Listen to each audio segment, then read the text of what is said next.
तो हेलो। तो नमस्कार दोस्तों। तो कैसे हैं आप सब? आई होप, आशा करते हैं कि आप लोग स्वस्थ होंगे, मस्त होंगे, ज़बरदस्त होंगे, जिंदाबाद होंगे।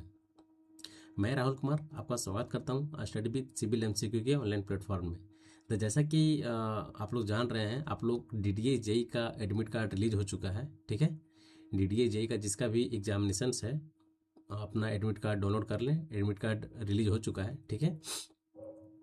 और आज का जो और वैसे कैंडिडेट जो अभी तक सिविल बैकग्राउंड से हैं और प्रीवियस ईयर में जितने भी क्वेश्चंस आए आए हैं, अगर आप वो प्रैक्टिस नहीं किए हैं तो आप लोग से रिक्वेस्ट है कि आप लोग स्टडी विद सिविल एमसीक्यू के चैनल पे जाएं। वहाँ पे बहुत सारा आपको करीब 10 से 12 set previous year with expected question का सेट अपलोडेड वीडियो है। आप लोग वहाँ से जाके वीडियो वॉच कर सकते हैं, जो कि आपको एग्जाम में बहुत ज़्यादा आपको हेल्प करने वाली है। ठीक है, सिर्फ आपको एग्जाम में नहीं, वो आगे भी आपको हेल्प करेगी एज ए एग्जाम आप दीजिएगा। अगर बीटीएससी जेई दे रहे हैं या फिर आप आरआरबी जेई दीजिएगा तो बहुत आपको हेल्प मिलने वाली है। ठीक है। और आज हम लोग जो करने वाले हैं, आज हम लोग को मोस्ट इंपॉर्टेंट 30 क्वेश्चन, ठीक है, मोस्ट इंपॉर्टेंट 30 क्वेश्चन हम लोग करने वाले हैं बिल्डिंग मटेरियल का। ठीक है, जो कि आप लोग ऐसे भी जानते हैं कि बिल्डिंग मटेरियल का जो वेटेज है बहुत ही अच्छा रहता है। ठीक है, तो उसके बिहाफ पे मैंने 30 इंपॉर्टेंट क्वेश्चन, सेलेक्टेड क्वेश्चन जो कि मैंने डिज़ाइन किया हूँ, और मैं आपको कल ये वीडियो आपको मिल जाएगा। ठीक है, तो इस वीडियो को देखना ना भूलें। एग्जाम से पहले ज़रूर ये वीडियो देख लें, और रेस्ट में जितने भी वीडियो अपलोड है डीडीए जेई के पार्ट को लेकर, आप लोग ज़रूर एग्जामिनेशन से पहले, आपको एग्जाम है 26 को, एग्जाम है 26 से पहले ज़रूर सारे पार्ट देख लें, क्योंकि एग्जाम में आपको बहुत हेल्प मिलने वाला है। ठीक है, तो चलिए मैं आज का सेशन स्टार्ट कर रहा हूँ। चलिए देखिए हम लोग का फर्स्ट क्वेश्चन क्या है। ठीक है, देखिए फर्स्ट क्वेश्चन क्या है कि for coastal protection work such as a breakwater and tetrapod which of the following type of cement is admissible. बताइए, मतलब कोस्टल वर्क में, ठीक है, आप लोग जानते हैं कि आपको कोस्टल वाले एरिया में, चाहे मर्सी लैंड में, हम लोग जो सीमेंट का यूज़ करते हैं उस सीमेंट को हम लोग कौन सा सीमेंट बोलते हैं? बताइए। पोर्टलैंड पोजोलाना सीमेंट बोलते हैं, लो हीट सीमेंट, या फिर ऑर्डिनरी पोर्टलैंड सीमेंट बोलते हैं, या फिर हम लोग सल्फेट रेसिस्टिंग सीमेंट बोलते हैं। याद रखिएगा दोस्तों कि जो जितने भी structure as a marshy land में है, या फिर आपको कोस्टल रीजन्स में जितने भी स्ट्रक्चर बनते हैं, उसमें जो सीमेंट यूज़ किया जाता है always sulphate resisting cement use किया जाता है। ठीक है, option number C is correct answer, sulphate resisting cement use किया जाता है। ठीक है, तो चलिए हम लोग नेक्स्ट क्वेश्चन की ओर मूव करते हैं। देखिए नेक्स्ट क्वेश्चन क्या है कि बताइए ये किसका फिगर है? ये आप लोग फिगर देख रहे होंगे, ये किसका फिगर है बताइए तो। प्लाईवुड का है, पार्टिकल बोर्ड का है, क्रॉस बैंड का है, या फिर आपका ब्लैक बोर्ड का है? बताइए ये फिगर किसका है जी? ये फिगर मेनली देखा जाए तो आपका block board black board block board है, ब्लॉक बोर्ड लिखा हो गया है। ठीक है, ब्लॉक बोर्ड, मतलब ये फिगर जो है आपका ब्लॉक बोर्ड का है। ठीक है, option number D is correct answer. ठीक है, देखिए विच of the following ingredient should be less than the 1% of making a good brick. बताइए गुड ब्रिक को तैयार करने के लिए किसका परसेंटेज 1% से कम होता है? याद रखिएगा, मैग्नीशिया जो है, मैग्नीशिया ऑलवेज लेस देन 1% होता है। और ये इसका जो प्रॉपर्टी होता है कि मैग्नीशिया जो होता है ऑलवेज आपको क्या करता है, इसमें स्वेलिंग श्रिंकेज, इसमें जो स्वेलिंग का श्रिंकेज का जो प्रॉपर्टी होता है ये डिक्रीज होता है। ठीक है, ये जो ब्रिक में जो श्रिंकेज होता है उसको ये डिक्रीज करता है। ठीक है, तो याद रखिएगा कि ब्रिज में जो श्रिंकेज होता है वो ऑलवेज डिक्रीज करता है। कौन? मैग्नीशिया। ठीक है, मैग्नीशिया का परसेंटेज कितना होता है? लेस देन 1% होता है। तो option number A is correct answer. देखिए नेक्स्ट क्या कि which the following lime is almost pure lime obtain by calcination of limestone, it is use for making a lime sand mortar, for a superstructure lime surkhi mortar, for a substructure and lime concreting and flooring. बताइए कौन सा lamp को हम लोग use करते हैं? बताइए तो। इन्हें कैसे सुपर स्ट्रक्चर हो गया, आपका लैम्प सुराखी मोटार हो गया, या फिर सब स्ट्रक्चर हो गया, फिर लैम्प ट्रेसिंग एंड फ्लोरिंग के लिए इनमें से जो लैम्प दिया गया है, kankar lime, stone lime, shell lime, या फिर मैग्नीशियम लैम्प। याद रखिएगा जनरली जो हम लोग सुपर स्ट्रक्चर के लिए हो गया, सब स्ट्रक्चर के लिए हो गया, कंक्रीटिंग के लिए हो गया, ट्रेसिंग के लिए हो गया, फ्लोरिंग के लिए हो गया, मेनली जो हम लोग कंक्रीट यूज़ करते हैं उस कंक्रीट को क्या बोलते हैं? स्टोन लैम्प बोलते हैं। ठीक है, स्टोन लैम्प का मेनली हम लोग यूज़ करते हैं कहाँ पे? सुपर स्ट्रक्चर लाइक सुराखी मोटार हो गया, फ्लोरिंग हो गया, टेरेसिंग हो गया, में हम लोग कौन सा लैम्प यूज़ करते हैं? तो स्टोन मोटार। स्टोन मोटार लीजिए, correct answer B is correct answer. ठीक है दोस्तों। देखिए नेक्स्ट क्वेश्चन क्या है कि which the following is not a tool use for dressing a stone. बताइए ड्रेसिंग ऑफ स्टोन के लिए कौन सा टूल हम लोग यूज नहीं करते हैं। नॉट पूछ रहा है, ठीक है। कौन नहीं करते हैं? फेस मेकर तो, फेस हैमर तो हम लोग यूज करते हैं, मेलेट भी यूज करते हैं, क्रॉस चीजल इसको यूज नहीं करते हैं, अब पॉइंट चीजल का यूज करते हैं लेकिन क्रॉस चीजल का यूज नहीं करते थे, ठीक है। सी इज करेक्ट आंसर, क्योंकि पूछ रहा कौन सा यूज नहीं करते हैं, ठीक है। तो ध्यान दीजिएगा। During hydration what percentage of water by weight of cement is required by try calcium silicate. बताइए कितना होता है ट्राई कैल्शियम सिलिकेट में आपका जो हाइड्रेशन जब होता है तो सब पूछ रहा है कि वाटर कितना रिक्वायर्ड होता है ट्राई कैल्शियम सिलिकेट के लिए। बताइए एलवेज 24% वाटर इसमें रिक्वायर्ड होता है for a complete hydration of cement on tri calcium silicate के लिए, ठीक है। नेक्स्ट क्वेश्चन देखिए क्या कि which of the following is test apparatus is used to determine the initial and final setting time. बताइए ये सब तो आपको फुल टॉस है, मारिए फुल टॉस उड़ा के छक्का, बैकअट ऑपरेटस, इस समय टाइम नहीं देना है, जो अच्छा क्वेश्चन उसमें ध्यान देना है। If aggregate fraction passing through a ISC 40 mm and retain 25 mm और फ्लैकी एग्रीगेट। बताइए मैं आपको नहीं बताया फ्लैकी एग्रीगेट के लिए कितना होता है 0.6 time of list 0.6 times of 40 aggregate, 40 है प्लस 25 डिवाइडेड बाई 2 कितना होगा जी 40 4 265 कितना हो गया 65 डिवाइड 2 इसके काटिए कितना 35 32 दिन 64 32, ठीक है। तो 32.5 को जब हम 0.6 से गुना कीजिए, जितना 0.6 से गुना कीजिए जो आपका आंसर आएगा वो आपका करेक्ट, ठीक है। तो कितना आएगा आपका, इसको जब सॉल्व कीजिएगा तो आपका 19 पॉइंट समथिंग आएगा, ठीक है। 19 point something it means D is correct answer, ठीक है। याद रखिए फ्लैकी के केस में, ठीक है। एलोंगेटेड के केस में बोलेगा तो कितना 1/8 times of least lateral dimension of aggregate, ठीक है। तो डी इज करेक्ट आंसर। चलिए नेक्स्ट देखते हैं। नेक्स्ट क्वेश्चन क्या है कि the chemically precipitated sedimentary rock. बताइए इनमें से कौन सा केमिकली प्रिसिपिटेड सेडिमेंट्री रॉक है। बताइए जी। सेडिमेंट्री रॉक है, ग्रेनाइट हो गया, जिप्सम हो गया, क्वार्टेजाइट हो गया, मार्बल हो गया। बताइए इसका आंसर क्या है। केमिकली प्रिसिपिटेड, देख रहे हैं यहाँ लिख रहा है केमिकली प्रिसिपिटेड सेडिमेंट्री रॉक, तो इसे हम लोग क्या बोलते हैं जिप्सम बोलते हैं, ठीक है। क्या बोलते हैं जिप्सम बोलते हैं, जिप्सम इज करेक्ट आंसर। देखिए नेक्स्ट क्वेश्चन क्या है कि which one of the following is obtain bye a burning कंकर और क्ले लाइम स्टोन। बताइए इनमें से कौन सा मेथड से विच of the following is one obtain bye a burning कंकर। अच्छा इनमें से किससे कंकड़ और आपका लाइम स्टोन ऑब्टेन किया जाता है। बताइए तो बर्निंग करने के बाद हाइड्रोलिक लाइम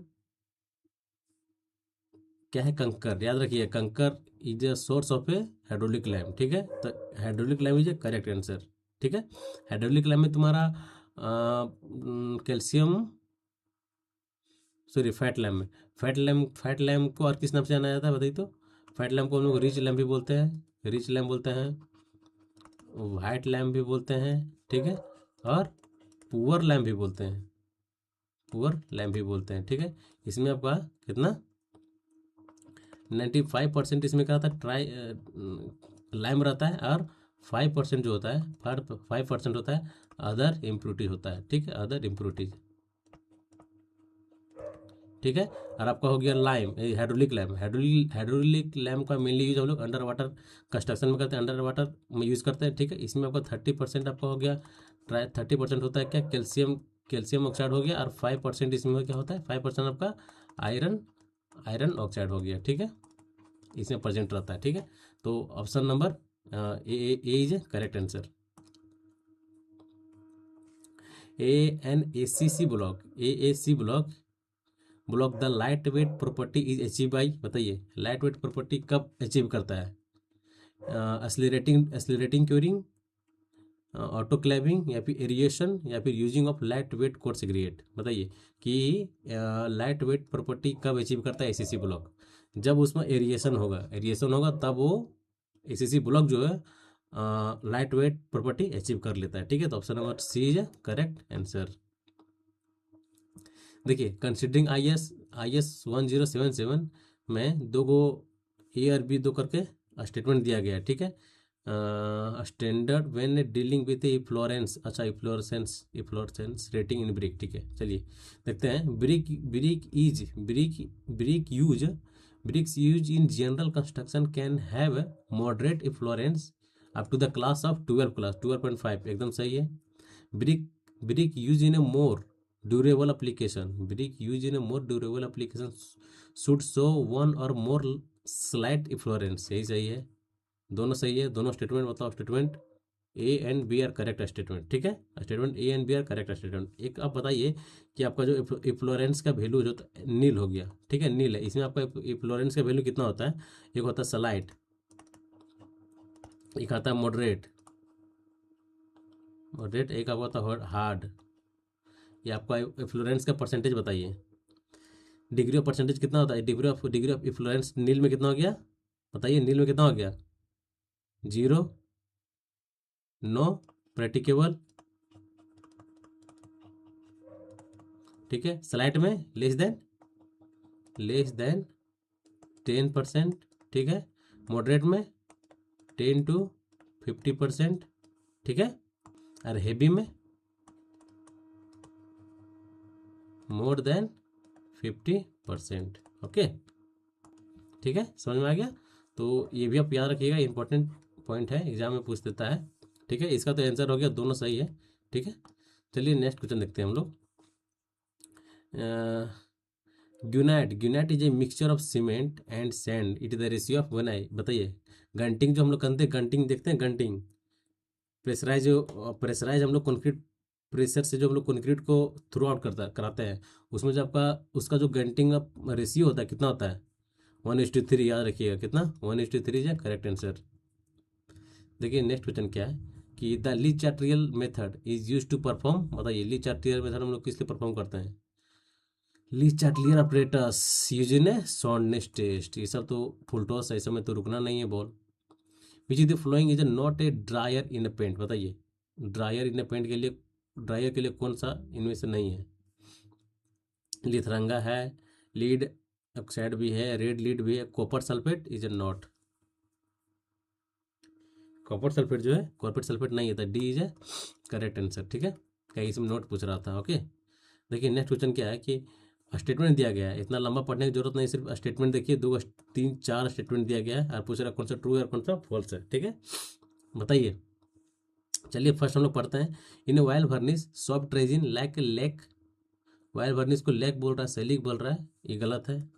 ये आपको फ्रेंच पोलिश वर्निश को, स्पिरिट वर्निश को बोला जाता है क्या? लेक बोला जाता है, सेलिक बोला जाता है. ठीक है, लेकिन बोल रहा है कि वायल वर्निश को बोला जा रहा है, एकदम गलत है. पहला फॉल्स है, मतलब ये होगा, ये होगा. ठीक है, दूसरा देखते हैं. In oil paint the function of solvent the function of solvent is to provide a binder for a ingredient of a paint so that they may be stick or adhere to the surface.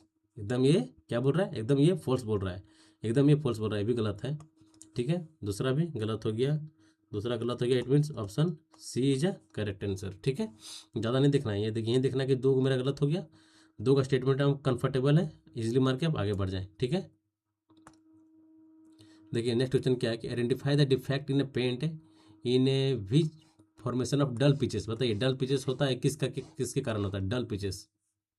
Saponification, blooming, wrinkling या फिर flaking. बताइए किसके कारण से होता है dull patches? Always आपका blooming के कारण क्या होता है? Dull patches defects in a paint होता है, डिफेक्ट्स इन ए पेंट. एक defect blooming defect in a paint है जो कि डल और पिचेस जब अकर करता है फिनिश सरफेस पे, तो उसी को हम लोग क्या बोलते हैं? ब्लूमिंग बोलते हैं. तो option number B is a correct answer. How many does it take for rapid hardening cement to develop the same strength that exit of ordinary Portland cement in 7 days? कब? 3 days में. ठीक है, 3 days में, 3 दिन में rapid hardening cement का और ordinary Portland cement का दोनों का स्ट्रेंथ सेम होता है. ठीक है, देखिए यहाँ पूरा सेम. ठीक है, याद रखिएगा. देखिए नेक्स्ट क्या है कि which is the following statement is not a correct? Tricalcium aluminate. बताइए, ट्राई कैल्शियम एल्यूमिनेट के लिए कौन सा सही नहीं है? It is responsible for the strength of the cement, it is responsible for the highest heat of evolution. एकदम ये सही है. ठीक है, it prevent weak resistance against sulphate attack, ये भी सही है. It characteristics fast reaction with water, ये भी सही है. तो ये गलत होगा. समझ में आ गया?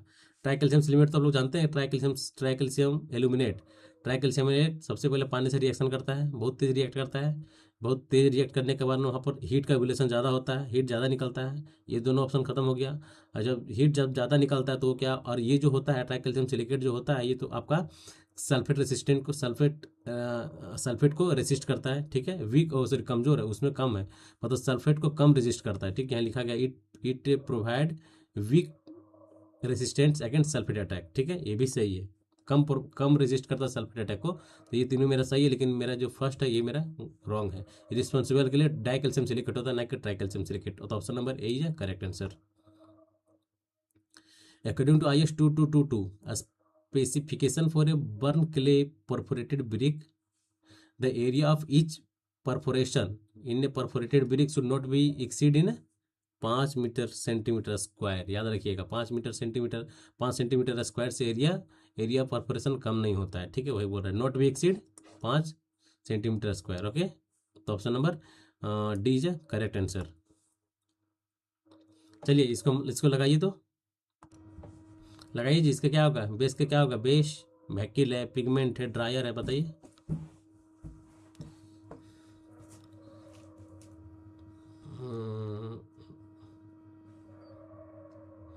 Dryer is linseed oil. Drier जाएगा लैंडसीड ऑयल में, 4 के 4 के ए,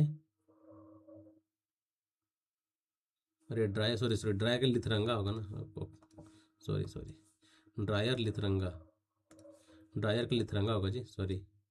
वाइट लीड, बताइए वाइट लीड बेस है।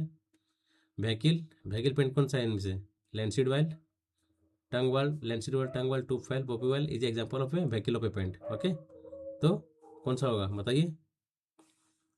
देखिए तो वैकिल का ए का सी, ठीक है। और वैकिल का आपका हो गया, वैकिल का linseed oil, tung oil, tube file, poppy oil is example of a vehicle of a paint. First का थर्ड, इसमें भी अच्छा। सेकंड का first, option number D is correct answer, ठीक है। According to IS 8042, the storage of cement bag at a working site, a minimum space should be left around between the exterior wall. बताइए, जब हम लोग आप लोग देखे होंगे, जब कंस्ट्रक्शन साइट में जब सीमेंट को स्टोरेज किया जाता है, तो वहाँ पर कुछ सीमेंट को जैसे तैसे नहीं रखा जाता है, कुछ क्राइटेरिया होता है जिसको फुलफिल करते हुए रखा जाता है, ठीक है। वो क्या बोल रहा है कि जो वर्किंग साइड में जो सीमेंट को रखा जा रहा था, एक्सटीरियर जो वाल है जहाँ पे स्टोरेज किया जा रहा है सीमेंट को, उससे कितना दूर रखा जा रहा है, तो याद रखिएगा 600 mm के डिस्टेंस पे रखा जाता है, ठीक है, सारे सीमेंट को, ताकि वो मॉइस्चर को अटैक ना करे, ठीक है। देखिए नेक्स्ट क्या, in order to classify timber, the durability test of specimen is इतना है mm at a burn in the ground to half there the length, the particular time of period and the condition of a specimen at a various interval of a time are noted, and their average life is computed. In order to classify the timber as high durable, the average life should be at least 120 month में, ठीक है। वही पूछ रहा है कि जब timber को हम लोग, मेरा एक टिम्बर का ये साइज दिया गया है, और उसे एक टिम्बर का साइज है जो कि इतना का है, ठीक है। वो पर्टिकुलर पीरियड के लिए उसको ये किया जा रहा है, ठीक है, पर्टिकुलर पीरियड के लिए उसको रखा जा रहा है। तो उसका पूछ रहा है कि एक टाइम तक उसका स्ट्रेंथ कितना इंक्रीज करेगा, ठीक है। एवरेज उसका जो एवरेज लाइफ है कितना इंक्रीज करेगा, कब तक मतलब मैक्सिमम लाइफ उसमें, मतलब उसका ड्यूरेबिलिटी मैक्सिमम लाइफ कब तक इसका अचीव हो पाएगा, तो 120 मंथ में। 120 मंथ में इसका मैक्सिमम देख रहे हैं, high durable timber as high durable कब होगा, 120 मंथ के बाद। 120 मंथ से ऊपर जब होगा तो टिम्बर वो क्या हो जाएगा, हाईली ड्यूरेबल हो जाएगा, ठीक है। तो option number A is a correct answer. Which the following is not a method of artificial seasoning. बताइए आर्टिफिशियल सीजनिंग का कौन सा मेथड नहीं है। इलेक्ट्रिकल सीजनिंग है, किल्न सीजनिंग है, केमिकल है, ब्रस्ट, कोई कुछ नहीं होता है। B is a correct answer. देखिए the dimension of a 4 burnt clay brick, PQRS, ठीक है। P का वैल्यू है, Q का है, R है और S है। तो यहाँ क्या पूछ रहा है कि the standard modular standard modular size of non burn clay brick, non burn clay brick का स्टैंडर्ड मॉडुलर साइज क्या होता है बताइए। स्टैंडर्ड मॉडुलर साइज कितना होता है जी? Standard modular size of a non burn clay brick का कितना होता है बताइए, कितना होता है स्टैंडर्ड मॉडुलर साइज? याद रखिएगा, स्टैंडर्ड मॉडुलर साइज जो होता है इसका आपका होता है एक 19 इंटू 9 ऑप्शन नंबर एस किस में जी? Option B is a correct answer.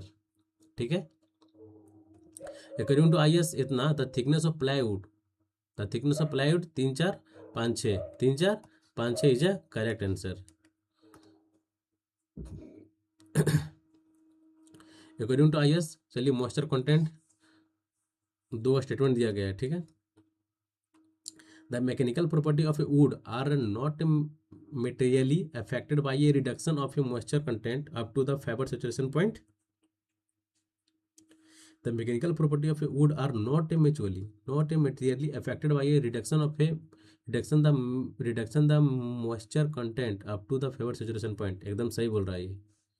ठीक है, एकदम सही बोल रहा है। आप लोग मॉइस्चर थी क्या बोलते हैं फाइबर सेचुरेशन पॉइंट, आप लोग फाइबर सेचुरेशन पॉइंट आप लोग क्या होता है आप लोग जानते हैं? हाँ, फाइबर सेचुरेशन पॉइंट क्या होता है आप लोग को पता है क्या होता है? थोड़ा बताइए कि फाइबर सेचुरेशन पॉइंट होता क्या है। नेक्स्ट देखिए क्या है कि नेक्स्ट जो है कि shrinkage of wood in a longitudinal direction is greater than the compare to the radial and tangential direction for change in temperature.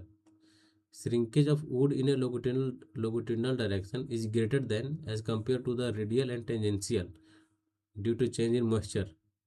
Shrink जो हो रहा है longitudinal डायरेक्शन में ज़्यादा हो रहा है, ये गलत बोल रहा है। ठीक है, तो first is true first is true कहाँ है जी? First is true, second is false.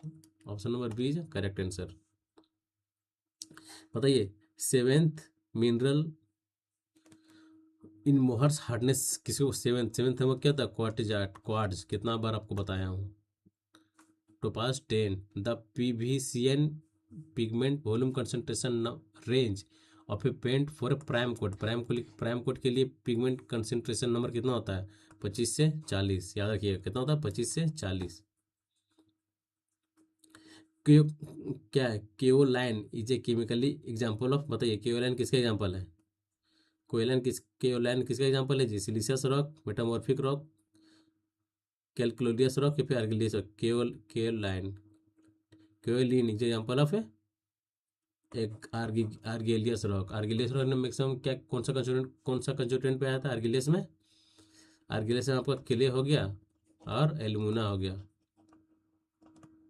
Alumina का मेजर कंस्टिट्यूएंट होता है। ठीक है, तो option number D is correct answer. Oh same question है आर्गिलियस। ठीक है, तो ये आपका रहा SSCJ मेंस का मेंस का क्वेश्चन था, जो कि आपका बिल्डिंग मटेरियल का पार्ट सेकंड था। ठीक है, और वैसे कैंडिडेट जो अभी आपका DDA देने वाले हैं उसके लिए भी बहुत मस्ट है, क्योंकि क्वेश्चन का लेवल देख रहे हैं लगभग आपका DDA से रिलेटेड है। ठीक है, क्योंकि थोड़ा सा कॉन्सेप्चुअल क्वेश्चन रहता है। DDA में मेनली इसी टाइप से क्वेश्चन पूछा जाता है। ठीक है, तो आप लोग DDA के लिए भी देख सकते हैं और आपका SSCJ मेंस के लिए भी देख सकते हैं। ठीक है, तो फिर हम लोग नेक्स्ट वीडियो में मिलते हैं दोस्तों। Thank you all, have a nice day.